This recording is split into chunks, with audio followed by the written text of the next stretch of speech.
Du latin senatus, dont la racine est identique à celle des seniors, c'est-à-dire le conseil des anciens, le Sénat constitue la chambre haute du Parlement camerounais selon le système du bicamérisme et détient le discours du président de la République adressé à la jeunesse le 10 février dernier a duré presque une dizaine de minutes. Dans ce discours, le président demandait à la jeunesse de plus investir dans l'agriculture, une idée que d'aucuns trouvent plus intéressante. Il amène les jeunes à créer des emplois. Parce qu'il a parlé de l'agriculture. Bon, il a parlé de beaucoup de choses qui peuvent pousser les jeunes à évoluer dans la vie. C'est la tête ne trompe pas. Ouais, la tête ne trompe pas. Ce que tu mets par terre, tu récoltes. Il n'y a rien à faire. Le président de la République, dans son discours, a aussi évoqué l'auto-emploi comme solution du problème de chômage au Cameroun. Une thèse que bon nombre de jeunes ne partagent pas. Nous-mêmes là, quand on se débrouille, on n'arrive même pas à s'en sortir.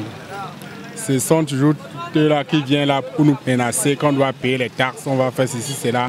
Avec tout ça, nous, on ne peut même pas nous s'en sortir. Parce que, par exemple, comme moi, je ne gagne même pas 1000 francs jour, mais je dépense au moins 500 tous les jours. Donc, pour dire que moi, je vis que le jour.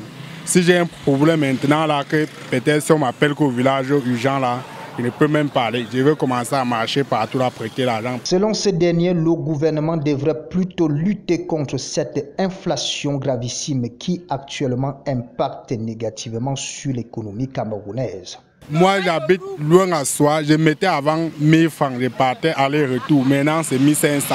Parce qu'on a augmenté encore même 100 francs sur le carburant. Tu vois qu'avec tout ça, on ne peut même pas s'en sortir. Même pas un peu. Édition de la fête de la jeunesse s'est célébrée ce 11 février 2023 sur presque toute l'étendue du territoire national. Elle était plus colorée en Ngoumou dans le département de la Méfoua-Kono grâce aux activités et programmes établis par le ministère de la Jeunesse et de l'Éducation civique avec d'autres secteurs du gouvernement. Cette édition, nous l'avons vue, très bien colorée, très bien préparée. Et je crois qu'il n'y a pas un autre conseil en dehors de celui que le chef de l'État a donné. Elle doit prendre des initiatives d'entreprise. Et c'est ça le message du chef de l'État en fait, qui a demandé à notre jeunesse d'être responsable, audacieuse et entreprenante. L'autorité administrative de cette partie du pays appelle les jeunes à la discipline afin de lutter efficacement contre l'incivisme et d'autres types de désordres. Nous sommes là pour l'encadrer, pour qu'elle évolue dans la discipline parce qu'on a constaté ces derniers temps qu'il y a quand même des écarts de comportement au niveau de notre jeunesse et il est temps qu'elle soit recentrée vers les objectifs de développement, de prospérité d'un Cameroun uni dans sa diversité. Donc il appartient à nos jeunes maintenant de suivre la voie du président de la République. Elle demande aux jeunes de lutter contre la vente abusive des terres, puisqu'on a besoin des terres pour l'agriculture. Le conseil que je donne à notre jeunesse, c'est de se ressaisir, parce que ces déviances tant décriées, on les retrouve aussi chez nous. Nous sommes dans les enclavures de la capitale et tous les enfants en ce moment savent utiliser l'outil informatique en prenant les initiatives. Au lieu d'encourager les parents à vendre les forêts, les champs, plutôt à mettre ces terres-là en valeur pour sortir le Cameroun et même leur famille de la pauvreté. Rappelons que cette cérémonie a été présidée par le préfet du département de la Méfoua-Kono et plusieurs activités ont meublé la dite cérémonie.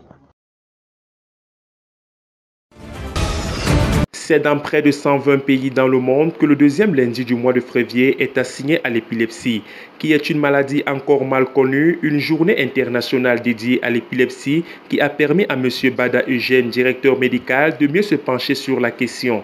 L'épilepsie, c'est une maladie comme toute autre, c'est une maladie neurologique, c'est-à-dire ça attaque le nerf. Elle peut être congénitale, ça veut dire qu'on peut naître avec. On peut aussi l'attraper, elle n'est pas contagieuse comme d'autres personnes.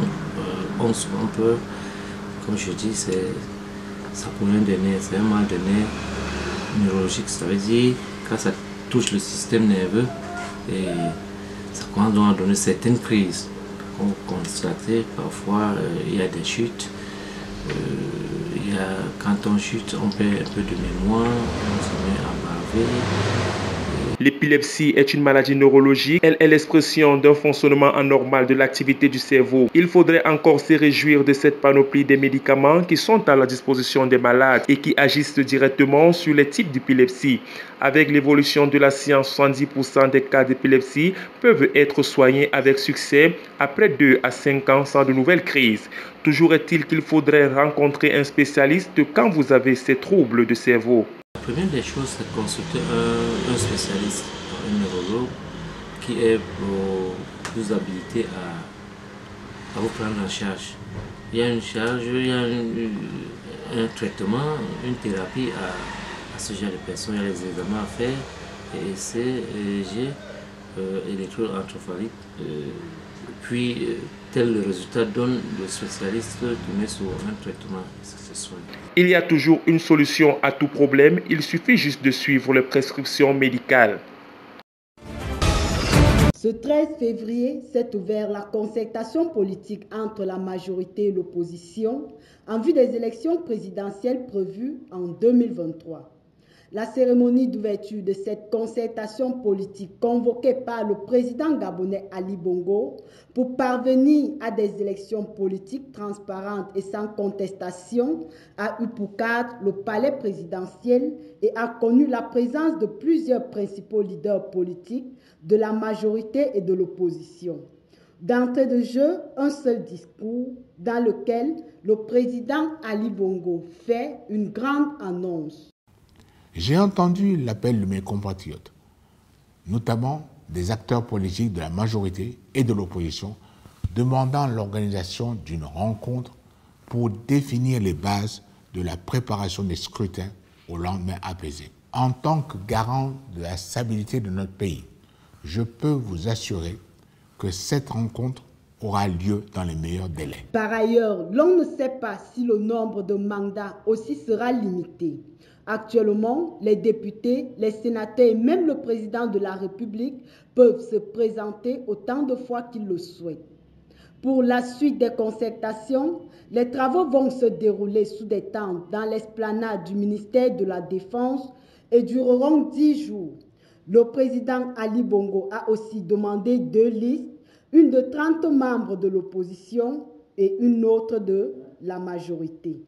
Les 2 camps ont ces 13 et 14 février pour déposer leur liste. En outre, s'adressant à la société civile, aux confessions religieuses, aux syndicats et autres acteurs qui se sont offusqués de n'avoir pas été invités à cette concertation, le président gabonais a indiqué que le gouvernement organisera à leur intention des rencontres pour leur permettre d'exprimer leurs préoccupations pour des élections libres, crédibles et apaisées au Gabon. À bord d'un véhicule, à la plage, en milieu urbain comme en campagne, jamais sans elle.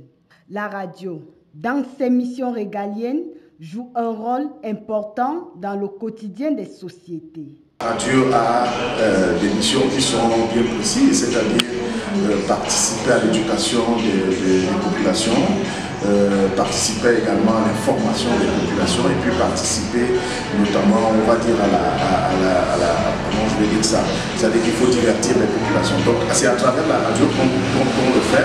Malgré le développement des techniques de l'information et de la communication, ainsi que la recherche effrénée de gains pour certains promoteurs des stations, la radio a toujours sa place au regard du retour sans détour que perçoivent les hommes de médias. La radio garde encore sa place parce que c'est le média, dans un taxi, vous pouvez avoir la radio à travers votre téléphone, vous avez la radio, ce qui n'est pas le cas avec les autres outils comme la télévision qui demandent un peu plus de communauté sur le plan technique. En tant qu'homme de radio, nous avons une émission et nous comprenons que la radio a encore sa place dans notre société.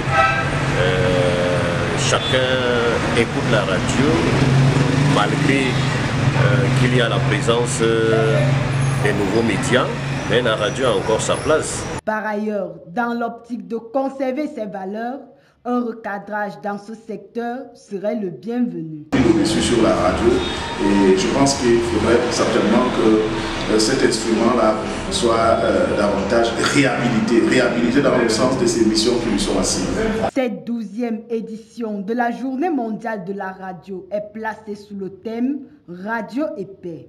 La radio étant la source d'information qui atteint le plus grand nombre de personnes dans le monde, son impact reste indéniable pour la paix et la stabilité.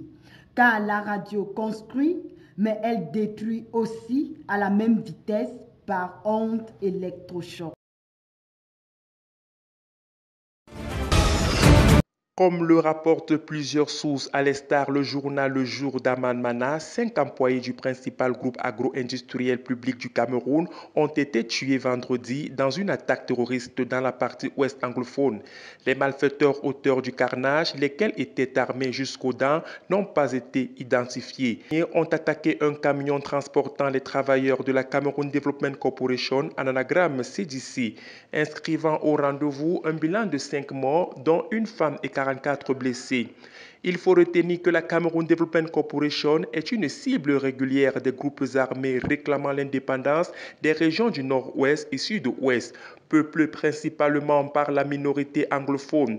Dans cette ancienne colonie française, majoritairement francophone, on comprend alors qu'il y a encore beaucoup à faire pour ramener la paix au sein du territoire national. Enrôlement des mineurs, assassinat du chef de l'État, terroriste, atteinte à la sécurité de l'État. Ce sont les faits qui leur sont reprochés. Ils sont appelés à comparaître devant les tribunaux pour leurs actions ignobles. Un groupe de 150 éléments composé en majeure partie des jeunes. Comme tous les doigts de la main n'ont du tout pas la même longueur, certains d'entre eux seront graciés après le jugement selon le chronogramme de la transition.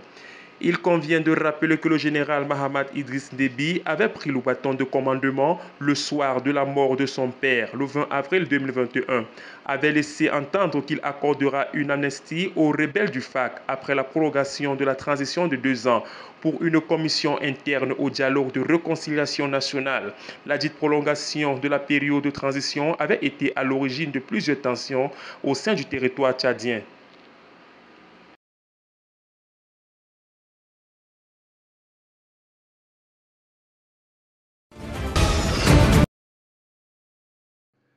C'est à la frontière avec le Mali, pays voisin, que les groupes d'hommes armés terroristes ont causé une embuscade qui se solde avec la mort d'au moins 10 personnes et 16 disparus.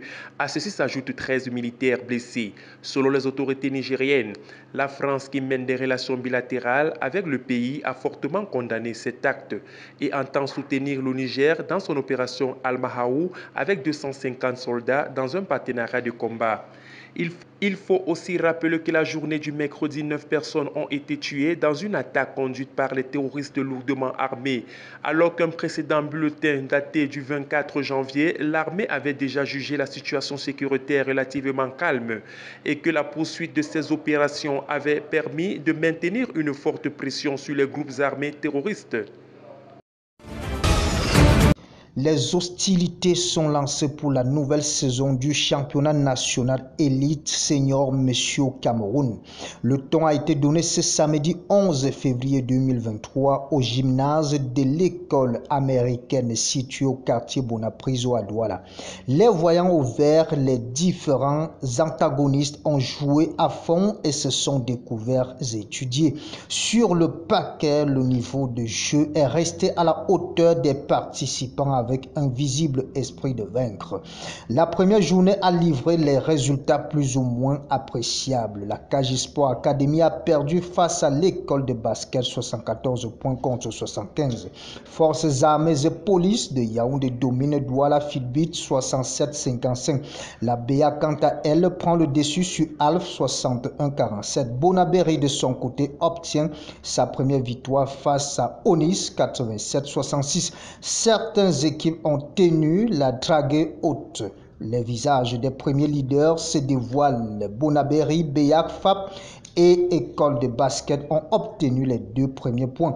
La deuxième journée de ce championnat s'est jouée le dimanche 12 février 2023 avec aussi des résultats plus ou moins élogieux. Douala Fibit a pris le dessus sur Alpha 69-67. École de basket bat l'équipe Onis sur un score de 69-66. Forces armées et police, quant à elle, garde le cap 87-71 face à KSA.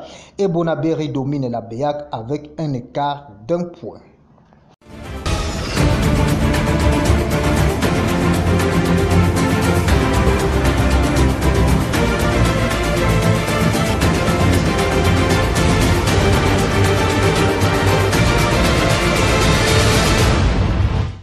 Du latin senatus, dont la